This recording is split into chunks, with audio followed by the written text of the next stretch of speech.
Hi everyone, this is Sumay from Tulip here today, and I'm here to walk you through a new Zebra Label Printer unit test application.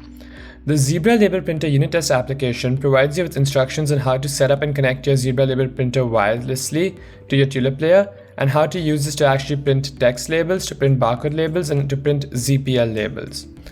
So jumping to the app, what we see is that when you open the app, you're navigated to a setup page, which tells you how you can actually set up your Zebra Label Printer to use wirelessly by connecting the Zebra Label Printer to the same network as the one that your Tulip player is connected to.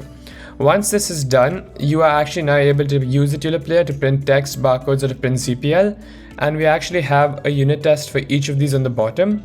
So jumping to the print text unit test, what happens is that once the Zebra Label Printer is connected to the same network that your Tulip player is on, you can enter the host or IP address for your network out here, and enter the font scale to scale the size of the text that you want to print on the label. And lastly, you enter the text down here, and once you enter the text and you've entered the IP and the font scale, you can hit print text, and that will actually print out your label.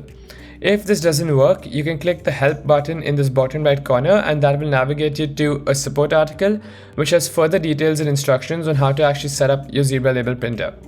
We also have a similar test for printing barcodes and printing ZPL, with the only difference being that the data input at the bottom is a barcode data input or a ZPL data input. These two unit tests work in the same way as the print text unit test, and all you have to do is enter the host IP address, the font scale,